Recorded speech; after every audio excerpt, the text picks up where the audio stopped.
Il y a quelques mois, j'ai posté cette vidéo sur Instagram.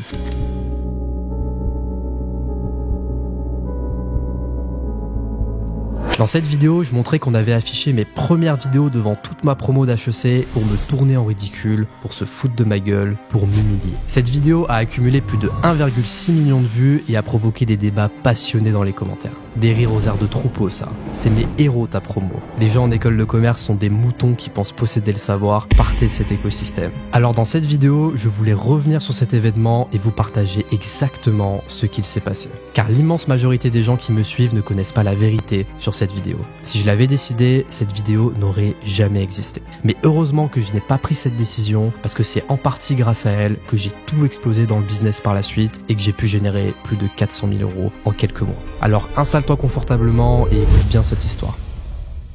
Il y a une tradition à HEC qu'on appelle le TVH. Une association filme tout à partir de la rentrée de septembre pendant 3 mois. Et à la fin de l'année, en décembre, ils montrent les moments marquants dans une longue vidéo humoristique qui tire à balles réelles avec des dossiers, des gens bourrés qui disent des folies, des montages marrants. Bref, vous voyez l'idée. Pendant la diffusion, les téléphones sont interdits et donc en théorie, on n'a pas le droit de filmer. D'où ce magnifique commentaire. Et le problème, c'est qu'à cette époque, j'avais commencé à faire mes premières vidéos en septembre 2023 sur Instagram avec le défi de dépasser les 10 000 € par mois en moins de 90 jours en parallèle de mes études à HEC Paris. Et donc, je postais mes vlogs tous les jours. Et sur le campus, évidemment, beaucoup avaient déjà vu ces vidéos. Certains se moquaient déjà, surtout que mes résultats n'étaient pas encore incroyables. Pour le TVH, c'était juste du pain béni. Ils ont donc décidé de reprendre des extraits de mes vidéos, de les tourner en ridicule, d'en faire une caricature pour diffuser tout ça devant toute la promo. Alors la veille de la diffusion, l'association organisatrice vient me voir, me montre ce qu'ils veulent diffuser et me demande mon consentement pour le faire. Car oui, avant il n'y avait pas d'histoire de consentement, mais depuis 1 ou 2 ans, ils sont obligés de prendre des précautions.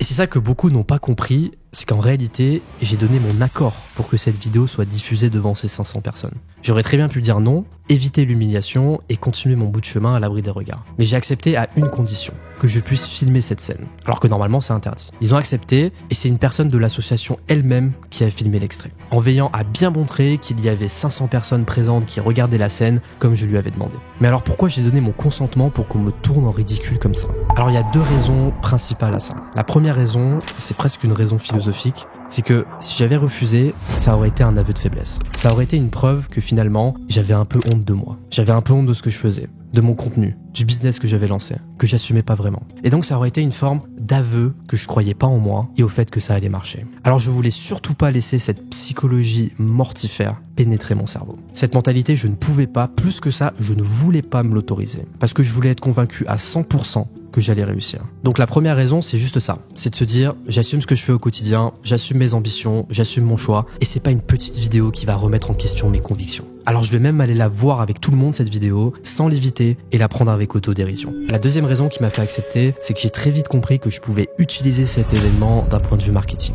J'ai anticipé qu'un jour je pourrais en faire une vidéo avec un angle un peu viral en jouant justement sur cette humiliation publique. D'où mon insistance pour que ce soit filmé. Et effectivement, quelques mois plus tard, j'en ai fait une vidéo, elle a explosé, m'a apporté beaucoup d'abonnés et des opportunités que j'ai saisies. Donc je m'étais dit, quitte à être humilié, autant l'utiliser à mon avantage. Mais en allant voir ma caricature, il s'est pas passé ce à quoi je m'attendais. Quand j'y suis allé, je pensais être préparé psychologiquement. Je savais ce qui allait se passer. Et j'étais ok avec ça. J'avais accepté. Mais quand je me suis retrouvé dans la salle, assis sur ma chaise, entouré de 500 personnes, avec l'énergie qu'il y avait, et qu'au bout de 30 minutes, j'ai vu ma grosse tête sur cet écran géant, et qu'on te tourne en ridicule pendant de très longues minutes, que t'entends tous les rires, que t'entends des chuchotements. Ah oui, c'est lui, je vois qui c'est. Et que tu sens le mépris dans tous ces rires. Et ben même si je savais ce qui allait se passer, même si j'étais préparé, et ben ça m'a quand même touché. Et ça a quand même touché mon ego. Parce que j'ai compris à ce moment-là que même si cette caricature est humoristique, les 500 personnes qui ont vu ça ce soir-là, et ben beaucoup vont garder cette image de moi. Et ils vont me voir comme un clown,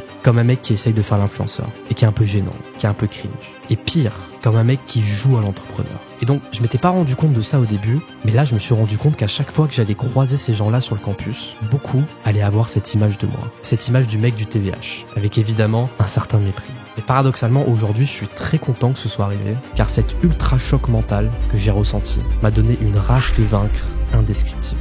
D'où l'expression que j'ai utilisée, ils ont créé un monstre. Alors pas dans le sens que certains imaginent, je voulais dire un monstre de travail, de discipline et de détermination. Parce que j'avais encore plus envie de réussir et de leur prouver à tous qu'ils étaient en train de ricaner de la mauvaise personne. Qu'ils étaient en train de se moquer d'un type qui allait devenir millionnaire avant ses 25 ans, pendant qu'ils seront en train de faire leur deuxième stage de césure à 1200 brut à la Défense. La seule réponse que je voulais leur donner, c'est le succès. Et que mon succès soit tellement flagrant, soit tellement bruyant, qu'ils se disent dans quelques années « Putain, on s'était foutu de sa gueule au TVH quand il a commencé ». Et qu'ils se sentent stupides. Car on sait depuis Schopenhauer que toute vérité franchit 3 étapes. D'abord, elle est ridiculisée, ensuite elle est violemment combattue, et enfin, elle est acceptée comme évidente. Alors certains diront que cette émotion, non pas de vengeance, mais de revanche que j'ai eue, c'est pas une émotion très saine, qu'elle serait même un peu immature. Et à cela, je réponds que si cet esprit revanchard m'aide chaque jour à me lever tôt, à travailler, à faire ce que je suis censé faire tous les jours, pour avancer vers mes objectifs, alors j'accepte volontiers d'embrasser cet esprit de revanche. Nietzsche disait à ce sujet,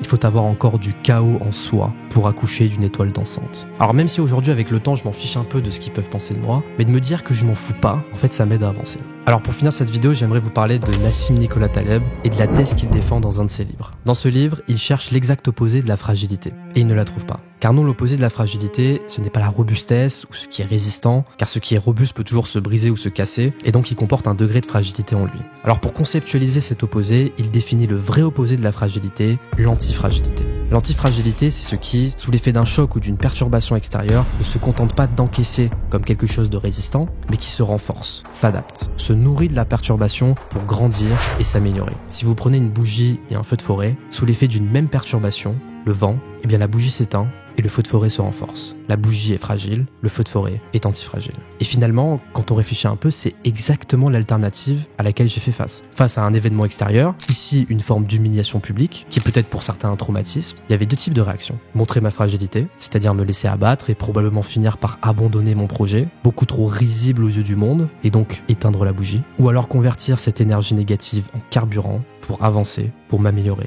pour tout défoncer. Devenir ce feu de forêt qui se renforce. Et pour leur prouver à tous qu'ils avaient bien tort de se moquer, que le plus ridicule n'était pas celui qu'ils pensaient, et que leur médisance n'était qu'un manque de clairvoyance.